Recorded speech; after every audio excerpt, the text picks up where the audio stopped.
우리 함께 읽은 말씀을 통해서 한번 설교 제목 따라해 볼까요? 꺼지지 않는 불길이 되어. 네, 이제 느헤미야의 종착역이 거의 다 왔습니다. 원래는 오늘 마지막 절까지를 강해할 계획이었는데 마지막 한 달락, 어차피 다음 주에 제가 최종 마무리를 느헤미야 전반적인 주제를 한번 점검하면서 할 계획인데 그때를 위해서 좀 남겨두었습니다. 자, 지난 시간에 우리가 느헤미야 13장의 단락을 시작하면서 총독으로 말하자면 제2기를 시작한 느헤미야예요. 그러니까 우리가 계산을 해보니까 아닥사스다 왕 20년에 시작해서 32년까지 한 텀이 12년 정도였습니다. 그리고 나서 페르시아에 잠시 돌아갔다가 다시 온 이후의 행적들이 지금 13장에 나와 있는 거죠.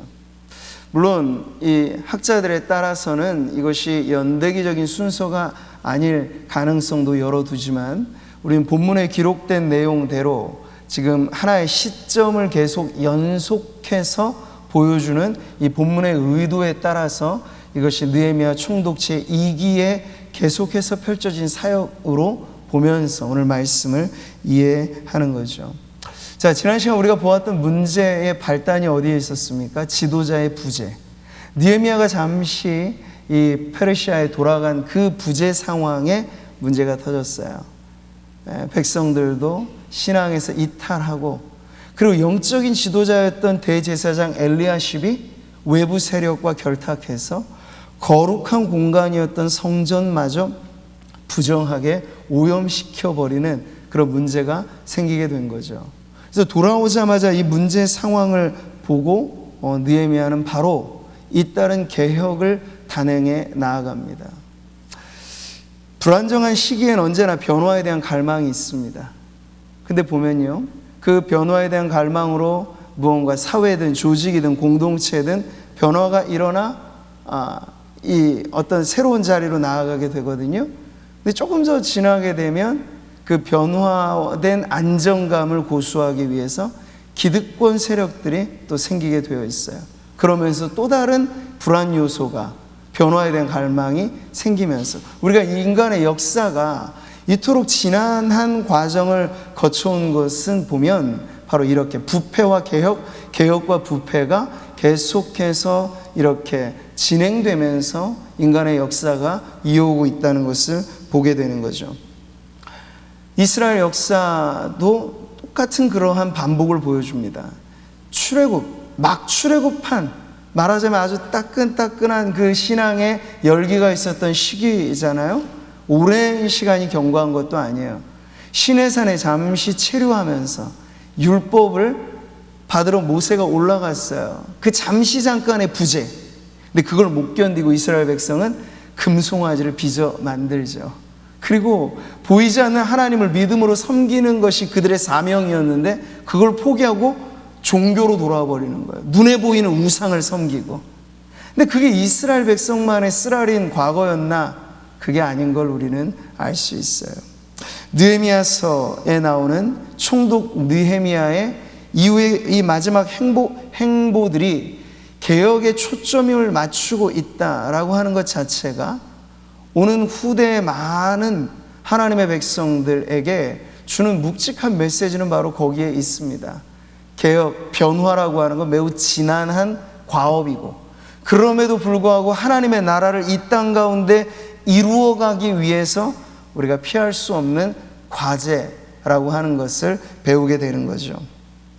자, 오늘 말씀은요, 이전의 단락에서 보았던 성전개혁 그리고 이 사역자 개혁 이어 나오는 두 가지 개혁의 내용들을 보여주고 있습니다. 15절의 말씀을 같이 한번 읽어보시죠. 그때 내가 본즉 유다에서 어떤 사람이 안식일에 술틀을 밟고 곡식단을 나귀에 실어 운반하며 포도주와 포도와 무화과와 여러 가지 짐을 지고 안식일에 예루살렘에 들어와서 음식물을 팔기로. 자, 복귀해서 돌아와 보니 이 사실 안식일 규례 문제는 계속해서 반복되어 왔던 문제 중에 하나인데 총독 느헤미야가 봤을 때 그는 말하자면 평신도의 대표였어요. 이 성직자 그룹도 아니었단 말이죠. 근데 그의 눈에 보기에도 신앙의 퇴조 현상이 다른 곳이 아닌 안식일 준수의 문제에서부터, 눈에 드러나는 이 부분에서부터 문제가 이만저만 아니었던 것이죠. 근데 문제가 이것으로 끝나느냐? 두 번째 개혁의 대상이 보여지게 된 거예요. 23절, 24절 읽어보겠습니다. 그때 내가 또 본즉 유다 사람이 아스돗과 암몬과 모압 여인을 맞아 아내로 삼았는데 그들의 자녀가 아스돗 방언을 절반쯤은 하여도 유다 방언은 못하니 그 하는 말이 각 족속의 방언이므로. 이게 뭔가요? 통혼의 문제를 다루고 있어요. 이것도 앞부분에서 이미 나왔던 부분인데 다시, 그래서 이게 2세들에게, 다음 세대들의 언어 문제를 지금 발생시킨 것을 보면서 근본적인 통혼 문제에 지금 개혁을 지금 필요로 하고 있다는 걸 보죠. 자, 두 가지. 안식일의 문제, 그리고 통혼의 문제라는 결국 순수 신앙의 공동체로서 이스라엘의 공동체성이 지금 와해되고 있다는 문제를 지금 보여주고 있습니다. 자, 이스라엘의 민족의 역사는 기나긴 기구한 역사를 지나오면서 사실 크게는 두 가지로 구분이 됩니다.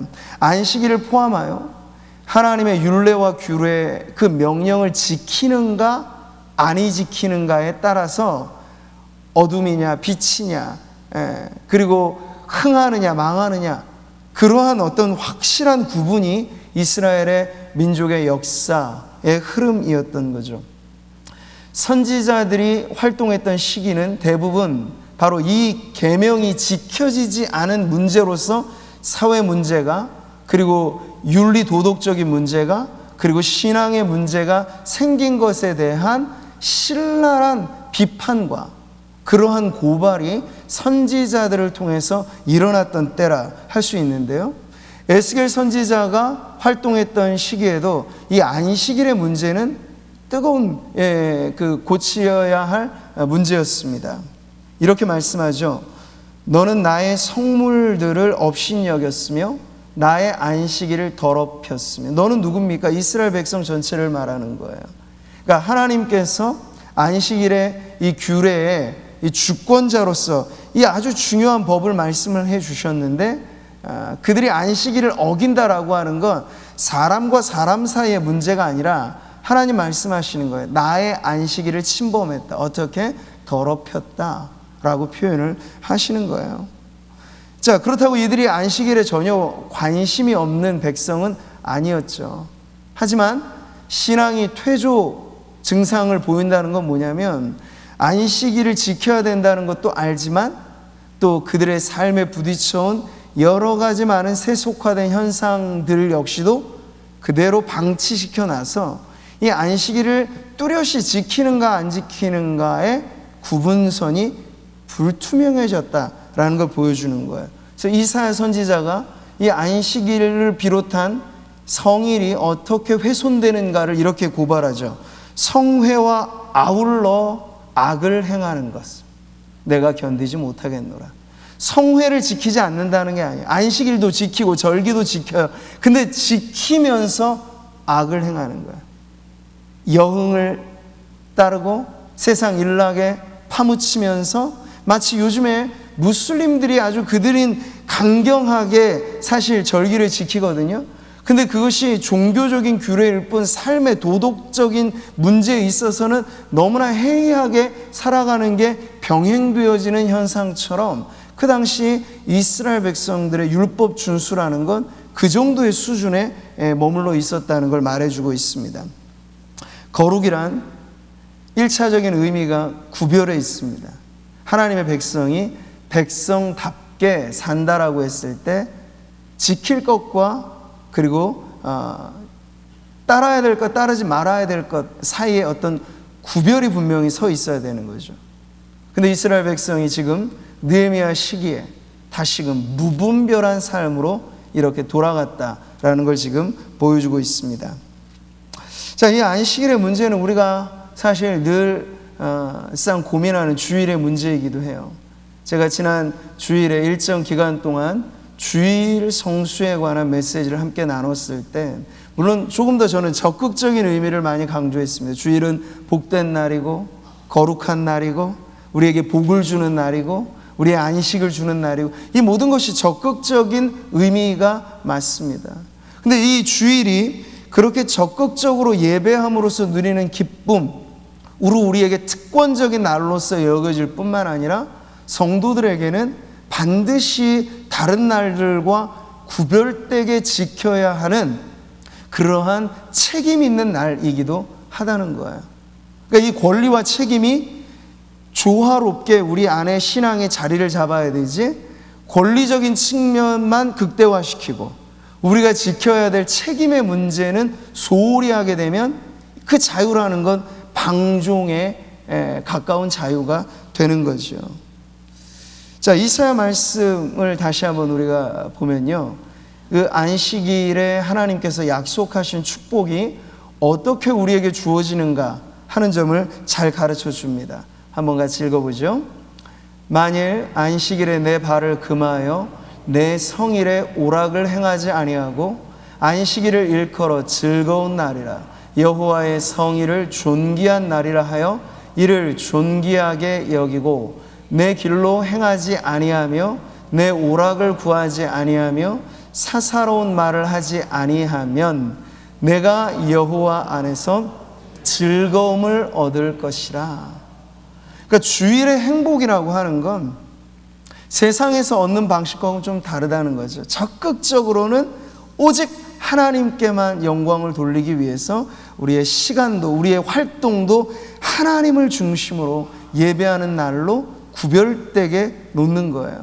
그러면서 반대급부로 지켜야 될 의무로서 하지 말아야 될 것들에 대해서도 과감하게 순종하고 오직 하나님께만 우리 자신을 집중해 놓을 때 하나님 약속하신 주일의 행복은 하나님으로 말미암는 기쁨으로써 누리는 행복이 될 것이다, 이렇게 말씀하시는 거죠.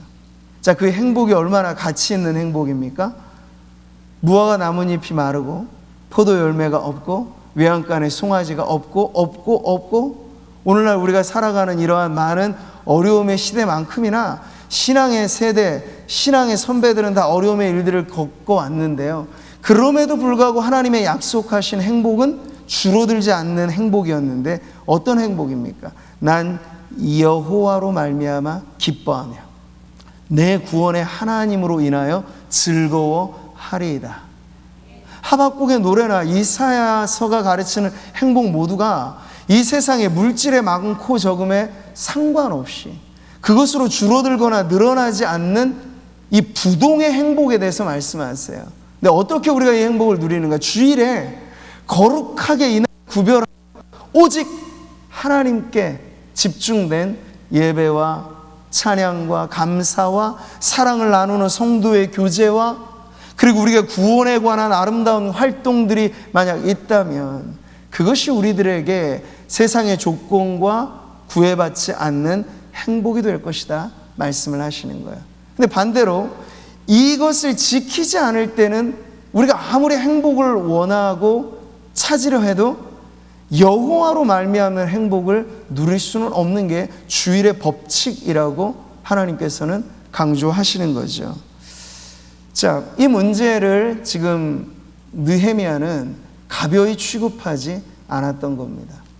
자, 그리고 두 번째, 당시 이스라엘 민족이 일종의 혈통으로 말하자면 순혈주의를 표방했습니다. 피가 섞이는 걸 원하지 않은 거. 근데 그건 단순히 육체적인 혈통에 강조점을 둔 게 아니고 신앙의 이 영적인 순수성을 지키기 위한 노력이었습니다. 그래서 그들은 이방인과의 통혼을 금지했고 동족과 간의 이러한 결혼을 지켜왔던 거죠. 근데 이것이 역사상 지키지 어려운 그런 단계들로 가게 됐어요. 솔로몬 이후에 남북이 갈려진 북이스라엘과 남유다 체제로 갔을 때 북이스라엘이 먼저 아수르에 의해서 패망되죠. 근데 아수르, 그 당시 집권의 이 강대국이었던 아수르는요, 정책 자체가 혼혈주의였어요. 그러니까 자신의 종족을 그 피지배 국가에 보내서 피를 섞는 거예요. 혈통을 섞어버리는 거예요. 그래서 이 문화화시키는 것을 강조했던 것인데, 사마리아인들과 유대인이 상종하지 않으려고 했던 건 바로 그 시기에 이 혼혈주의가 만연하여졌던 그 역사의 아픔 속에 사마리아인들의 역사가 있기 때문에 그래요. 그런데 우리는 깨끗하다 자부하는 유대인들도 실상을 들여다보면 그렇게 깨끗한 이 순수 믿음, 순수 혈통을 유지했던 것은 아닙니다. 지금 느헤미야 시대가 그랬던 것처럼 바벨론이나 이 페르시아 집권으로 넘어가면서는요, 자연스럽게 이 이방인들과 왕래가 오고 가면서 오늘날로 말하자면 국제 결혼인 거예요. 오늘날로 말하자면 다문화 가정이 생기는 거예요. 그런 것에 신앙의 의미를 두지 않고 그냥 육체적인 어떤 정욕이나 그 세상의 기준을 따라서 아무렇지도 않게 결혼의 문제가 성사가 되다 보니까 지금 느헤미야가 이것을 매우 심각하게 받아들일 만한 그런 신앙의 세대 전승이 그쳐버리는, 단절되는 위기까지 초래하게 되는 거죠. 언어가 불분명해진 거예요. 이방 언어들은 2세대가 잘하는데 오히려 유대 말을 희미하게 배우고, 정통 히브리인들에게는 경전으로서 성경을 읽어내는 것이 매우 중요한 신앙을 지키는 길이었는데 그 말 자체가 그들에게 제대로 전수가 되지 않는다는 심각한 문제를 지금 느헤미야가 보고 있는 거죠. 자, 그랬을 때 느헤미야가 느끼듯이 이 심각한 문제 상황이 당시에 이 이스라엘 백성들에게는 그만큼 심각하게 여겨지지 않았던 것을 알 수 있습니다. 보세요. 안식일의 문제를 개혁할 때 보면 본문에 어떤 사람이 등장합니다. 여기 15절의 말씀이 그렇죠. 그때 내가 본즉 유다에서 어떤 사람이, 다수도 아니에요, 소수의 어떤 사람을 지금 지칭하면서 그 사람이 안식일을 어기는 행태를 지금 보이는 걸 예로 들고 있는 거죠. 그러니까 어떤 사람이라고 하는 그 사람의 출신은 정확하지 않습니다만 다음 구절에 보면 비슷한 사례로서 등장하는 또 다른 사람은 두로 사람, 이방인이라고 하는 걸 명시하고 있어요. 그러면 앞에 나와 있는 어떤 사람은 아마도 유대인 중에서 안식일을 어기는 경우를 보여주고, 두 번째 경우는 이방인에 의해서 안식일이 깨어지는 것을 지금 보여주고 있는 거예요. 자, 이방인의 통혼 문제도 마찬가지로 느헤미야는 그 당시 이스라엘 백성이 모두가 다 통혼했다 그런 말은 아니고 모두가 다 안식일을 어겼다 이런 말도 아니에요. 그러나 여기 다루고 있는 이 어떤 사람, 두로 사람이라고 하는 이 소수가 다수에 끼치는 악영향에 대하여서 절대로 간과할 수 없는 문제로 지금 느헤미야가 이것을 다루고 있는 거죠. 왜냐하면 소수의 죄라도 그것을 그대로 방치시켜 두게 되면 그 죄의 전염성이라고 하는 건 급속도로 퍼지게 마련입니다. 그러니까 거룩은 영향력을 끼치기가 쉽지 않다는 반면 죄의 영향력은 가공할 만해요.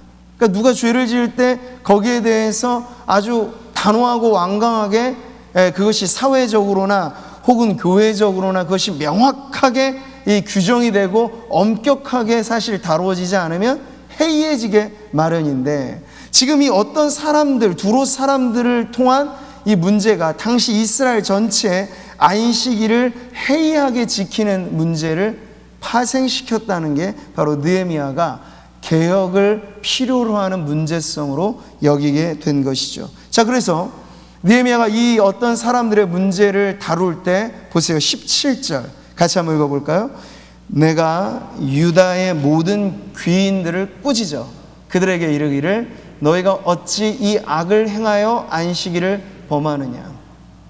앞에서는 소수의 어떤 사람, 소수의 두루 사람 이렇게 나오는데 이 문제 자체를 다룰 때 느헤미야는 당시의 모든 귀인들을 불러다가 그들을 꾸짖었다라고 말하고 있어. 그러니 이것이 공동체 전체에 어떤 악영향을 끼치고 있었던가가 매우 분명하게 나오는 거죠. 물론 그들에게 핑계는 왜 없었겠습니까?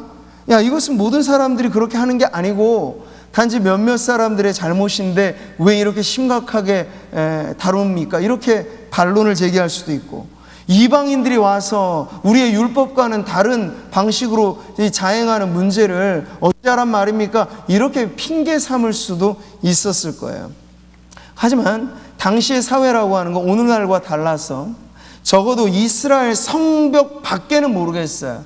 이스라엘 성문 밖에는 모르겠어요. 그러나 그 안에는 명확하게 하나님의 법이, 하나님의 말씀이 통치하는 일원화된 공동체였기 때문에 이런 변명이 통하지 않는 거죠. 이방인 때문이라 세상 탓하는 게 도무지 그들에겐 온당한 핑계가 될 수 없었다는 거예요. 분명한 이유는 단 하나예요. 신앙이 느슨해졌기 때문이죠. 아, 이래도 되나 보다 하는 신앙의 퇴조가 일반의 상식이 되어져 버려서 누구도 이 부분에 대해서 이의를 제기하지 않는 분위기로 가게 된 거예요. 사회적인 공동체적인 합의가 이루어진 상태라 할까요? 근데 그게 높은 차원의 수준에서 이 평균이 잡혀지면 모르겠는데 아주 낮게, 수준을 낮은 상태로 평준화가 이루어지게 된 거죠. 저는 이 느헤미야 시대, 느헤미야가 마지막 장에 이르기까지도 이 지난한 개혁에 힘썼던 모습을 볼 때 오늘 우리가 살고 있는 이 사회, 세상은 두말할 것도 없고 교회라고 불려주는 특별한 하나님의 백성들 안에, 우리 안에 느슨해져 있는 세상과 비슷하게 닮아가는 문제들은 어디 없겠는가 하는 질문으로 우리 자신을 살펴보면 문제가 없지 않다는 것이 사실 모든 교회, 모든 공동체마다 적용되는 문제라고 할 수 있죠. 우리도 마찬가지로 발을 한 뼘 빼면서 이게 나는 직접적으로 그러지 않은데요, 다른 사람의 탓으로 돌릴 수 있고, 세상이 그러다 보니 우리가 어쩔 수 없지 않습니까? 세상의 탓으로 돌릴 수도 있습니다. 그러나 교회는 그러한 공동체가 아니에요. 이 교회라고 하는 영적인 테두리 밖에 우리가 세상을 강제할 수 있는 규정은 없어요. 그러나 적어도 교회라고 하는 공동체로 우리가 묶여 있다는 건 하나님의 법이, 하나님의 말씀이 우리에게는 적어도 법으로 통하는 공동체가 교회라고 하는 점에서는 명확한 테두리가 있잖아요. 그리고 우리가 말하는 공동체는 어떠한 것입니까? 개인과 집단을 나누는 세상과 다르게 교회는 지체와 몸으로 하나된 공동체라는 것이죠. 성경을 같이 한번 읽어볼까요?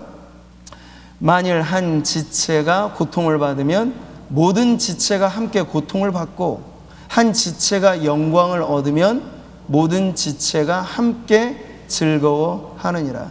여기 한 지체와 모든 지체, 고통과 기쁨이 함께 연결되어지는, 이게 몸의 비유에 딱 맞는 교회라고 하는 공동체입니다.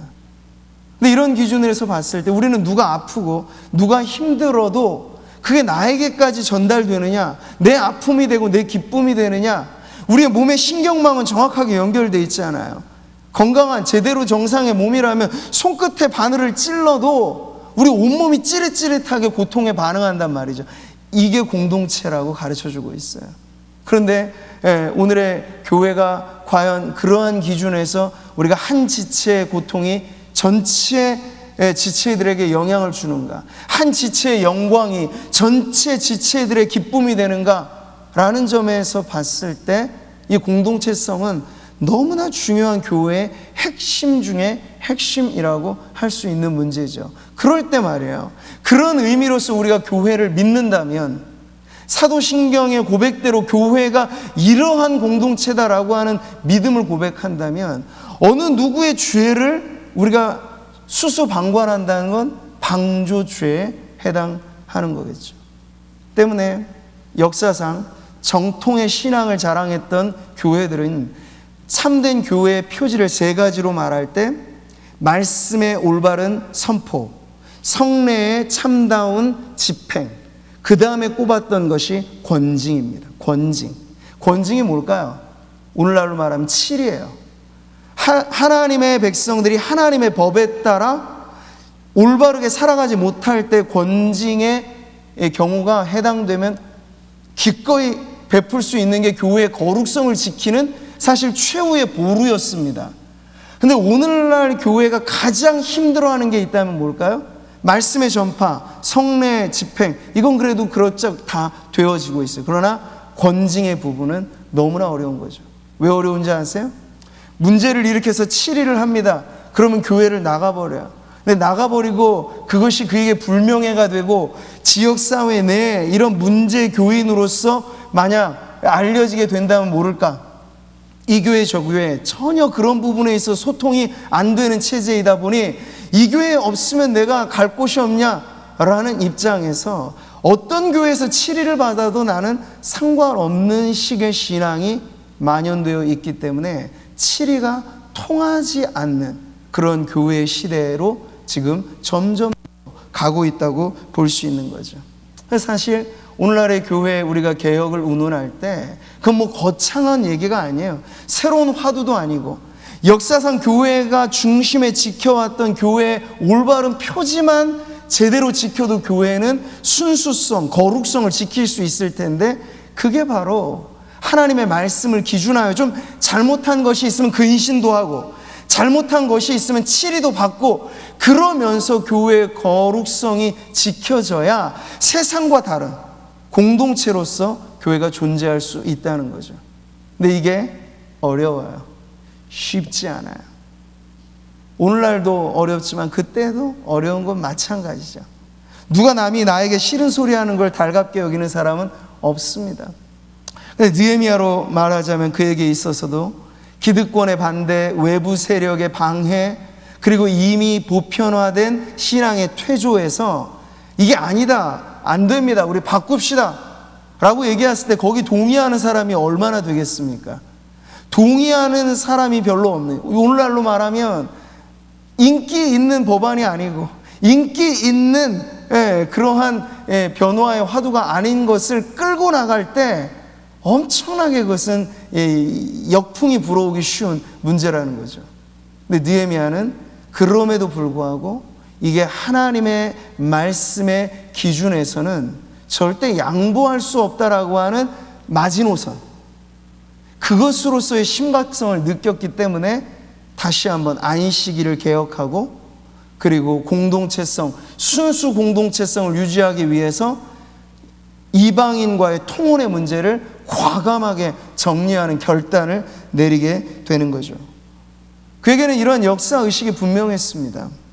여러분, 고사성어 중에 전거지감이라는 말이 있어요. 앞에 간 수레를 보면서 뒤따라가는 걸 잘 따라간다, 이런 의미인데, 앞에 전례가 잘못된 전례가 있을 땐 그것을 반복하지 않음으로써 역사의 교훈을 삼는다, 이런 의미예요. 그러니까 지나온 실패를 교훈 삼아 그것을 반복하지 않는다, 이런 뜻인데, 지금 느헤미야가 어떤 입장에서 어렵지만 힘들지만 다시 안식일을 원래 궤도로 올려놓고 통혼의 문제에 대한 명확한 규정을 가지고 정리할 걸 정리했냐면 바로 이런 기준이에요. 18절.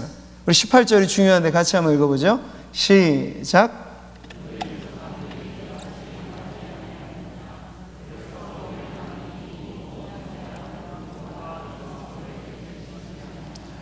그럼에도 불구하고 너희가 안식일을 범하여 진노가 이스라엘에게 더욱 심하게 임하도록 하는도다. 바로 이 때문이죠. 그냥 당대의 문제로만 그는 여기지 않았어요. 이스라엘 역사를 그는 언제나 살펴보면서 그 역사의 흥망성쇠의 기준이 이스라엘 백성은 다른 세상과 달리 하나님의 말씀에 기준한 공동체였기 때문에 그 말씀에서 이탈되면 여지없이 하나님이 치시는 거예요. 근데 그래왔던 이스라엘 백성, 말하자면 느헤미야는 말하는 거죠. 여러분들의 조상, 우리의 조상도 이 문제, 안식일을 제대로 지키지 않음으로써 재앙을 경험하지 않았느냐? 근데 여러분이 어찌하여 이 문제를 여전히 이와 같이 행하느냐라고 이야기를 하는 거예요. 여러분, 지금도 이 홀로코스트라고 말하는 유태인 대학살, 아우슈비츠, 이 포로 소용소를 복원해낸 그곳에 가면 편말이 있는데 거기에 이런 문구가 쓰여져 있어요. 역사를 기억하지 않는 자, 그에게는 역사는 되풀이된다. 그러니까 비극적인 역사이든 찬란한 역사든 역사로부터 무언가 귀감을 얻고 교훈을 얻고 타산지석 삼아서 누군가 잘못된 문제가 있으면 그것을 나는 그러면 안 되지, 그렇게 아주 명확하게 살펴야 비운의 역사가 반복되지 않는다라는 걸 의미하는 거예요. 지금 느헤미야가 통혼의 문제를 대할 때도 공통분모가 지금 하나 있어요. 26절에 보면 여기 바로 이 이스라엘의 역사 인물 중 솔로몬의 이야기를 꺼내고 있잖아요. 같이 읽어보죠. 옛적에 이스라엘 왕 솔로몬이 이 일로 범죄하지 아니하였느냐. 그는 많은 나라 중에 비길 왕이 없이 하나님의 사랑을 입은 자라. 하나님이 그를 왕으로 삼아 온 이스라엘을 다스리게 하셨으나 이방 여인이 그를 범죄하게 하였나니. 여디디아라는 이름까지 지어줬어요. 하나님께 사랑받는 자라. 그렇게 아름다운 인물이었어요. 머리끝부터 발끝까지 아름다운 인물이었어요. 존경을 한 몸에 받는 인물이었어요. 부국강병이라고 하는 기준에서 이스라엘을 최대치로 끌어왔던 성군이었단 말이죠. 그런데 그 아버지 다윗과 달랐던 점은 말년에 이 정치와 정략, 이 모든 것들을 통해서 이방인과의 통혼의 문제가 딱 그의 발목을 잡은 거예요. 이방 여인들을 끌어오니 그 여인들과 함께 이방 우상들도 딸려온 거예요. 그럼으로써 이스라엘 백성의 우상 숭배가 만연하도록 방치시키는, 그것이 지금 솔로몬 왕의 아주 치욕스러운 그런 죄로 지금 보여주고 있는 거죠. 솔로몬이 자신의 이런 인생과 그리고 신앙을 담아서 전도서를 쓸 때 그는 이렇게 기록하였습니다. 이미 있던 것이 후에 다시 있겠고 이미 한 일을 후에 다시 할지라 해 아래에는 새 것이 없나니.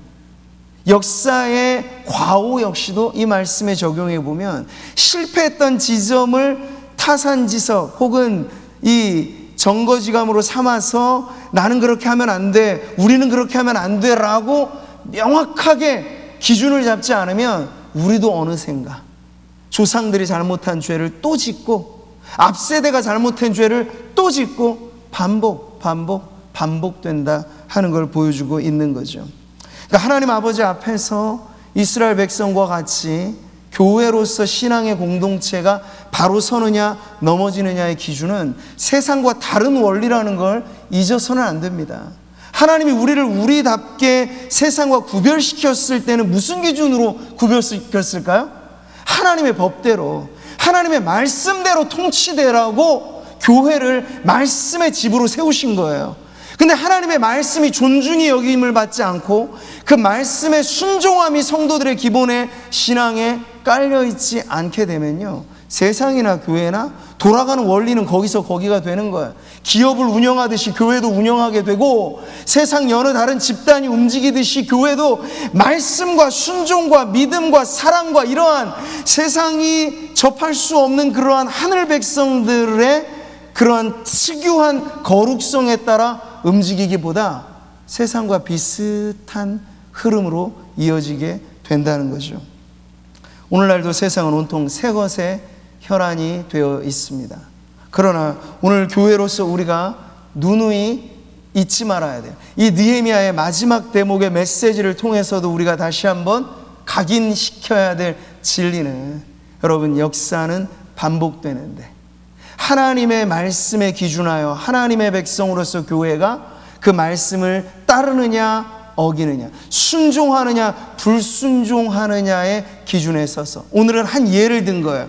안식일, 주일, 그리고 순수한 신앙을 지키기 위해 결혼의 문제, 직업의 문제, 이 모든 것들이 신앙의 다림줄이 쫙 내려져서 그 기준선상에서 질서를 잡아가느냐 아니냐에 따라 하나님의 백성, 성도 개개인, 교회 모두의 흥망성쇠의 열쇠는 바로 거기에 달려있다라고 하는 걸 가르쳐 주는 것이죠.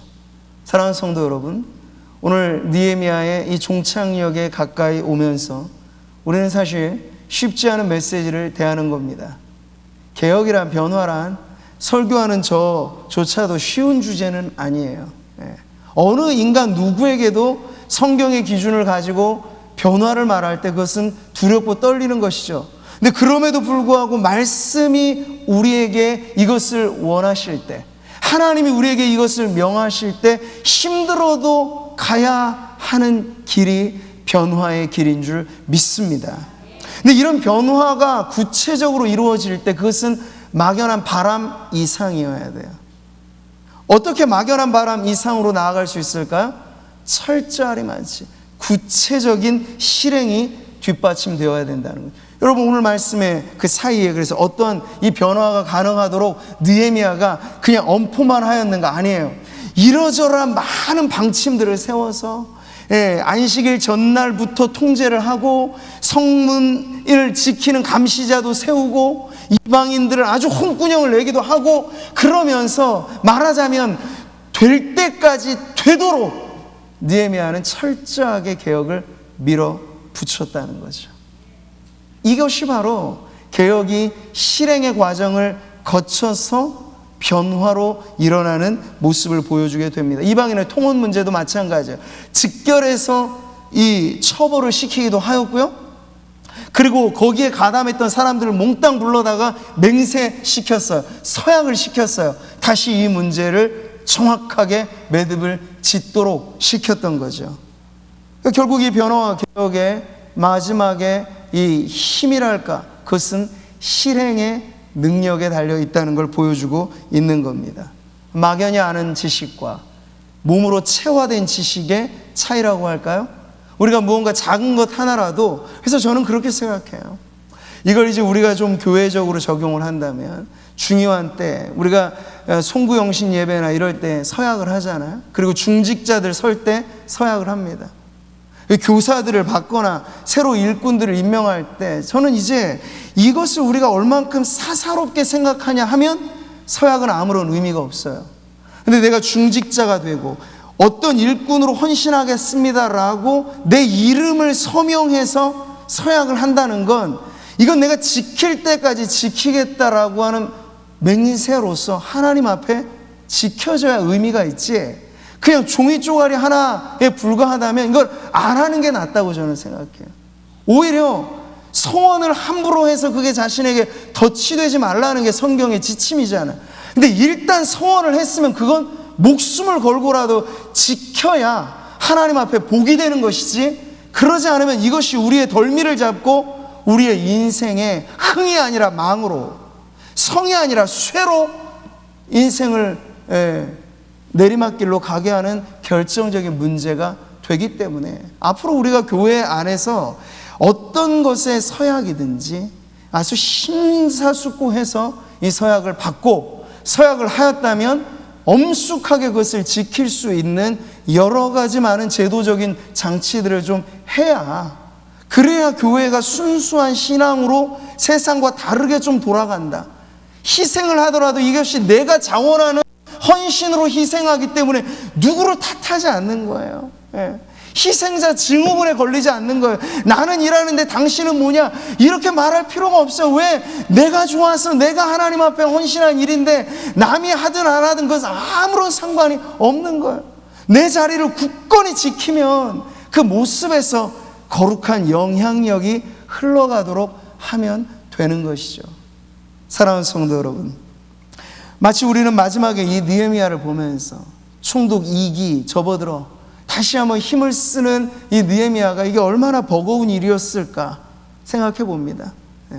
사회적인 지위로는 레임덕이라는 것도 있을 거고, 그가 만약 정치인으로서 인기를 끌고 싶었다면 많은 사람들이 지지하지 않고, 왜? 불편을 초래하니까 그런 법안에 손을 들고 싶지 않았을 거예요. 그러나 느헤미야는 그러한 얄팍한 정치 지도자들이 아니었고, 신앙의 리더로서 자신의 직임이 이스라엘 공동체를 세상과 다른 하나님의 백성으로 세우기 위하여 나에게 이 총독이라는 직임을 하나님이 주셨다는 믿음을 갖고 힘들고 버겁지만 이 개혁의 불길이 꺼지지 않고자 마지막까지 사르는 그 자신의 온몸으로 부딪혀가는 변화를 감행해 간 것을 보여주고 있습니다. 사랑하는 성도 여러분, 우리가 반년 정도 가까이 시간으로 하면 한 25주 정도 느헤미야를 살펴보고 있는데, 이 성경 한 권을 우리가 뗐다라는 의미에는 사실 우리에게 큰 만족은 아닙니다. 중요한 건 느헤미야의 중심의 메시지가 우리 성도들, 전하는 저와 여러분의 삶과 동행해 오면서 또 앞으로 이 선포된 말씀이 우리의 삶에 어떠한 변화를 일으키느냐, 이게 더 중요한 이야기. 안 그러면 성경은 그냥 지식적으로 알고 끝나버릴 문제밖에는 안 되는데, 말씀은 살아 운동력 있는 하나님의 능력인 줄 저는 믿습니다. 하나님의 입에서 나가는 말씀은 절대로 공으로 돌아오지 않는다 했어요. 이게 말씀의 사역을 하면서 기대하는 단 하나의 소망이에요. 사람의 말로서만 전파되고 끝나버리면 그냥 좋은 강연을 들으시는 게 더 낫죠. 그러나 설교라고 하는 형태를 통해 하나님의 말씀을 강론해서 힘들고 어렵지만 이 말씀의 원리에 우리 자신을 한 번 더 다시 고쳐 세워보자는 건 하나님의 말씀이 지금도 우리의 삶의 지침이고 다른 어떤 것과 다르게 우리의 삶을 변화시키는 원동력이라고 하는 믿음이 있기 때문입니다. 저는 이 말씀이 먼저 제 안에, 오늘 성도들 안에 다시 한번 새로운 변화로 일어나는 변화의 불길이 되기를 바랍니다. 그래서 언제나 세상이 우리가 바라는 대로 변화가 된다는 건 하나님의 순서는 명확해요. 거룩한 공동체로 교회를 먼저 부흥시키고 교회 안에 말씀이 말씀되게 시행됨으로 세상과 다른 방식으로 살아가는 성도들이 곳곳에 누룩처럼 번지고 빛처럼 퍼지고, 그럼으로써 세상이 바뀌도록 하나님은 그 나라의 확장을 우리들에게 맡겨주신 겁니다. 세상이 지금 어둡다는 건 반대급부로 교회가 지금 빛을 발하지 못한다는 문제를 드러내는 것이죠. 세상이 이토록 괴롭고 힘든 사람들 많다는 건 교회가 전하는 복음이 진정 행복의 복음으로 세상에 영향을 주지 못하고 있다는 결과일 수도 있어요. 그러니 오늘 이 느헤미야의 메시지, 이 말씀은 오늘 저와 여러분 교회에게 주시는 울림과 떨림의 메시지가 아니고 무엇이겠습니까?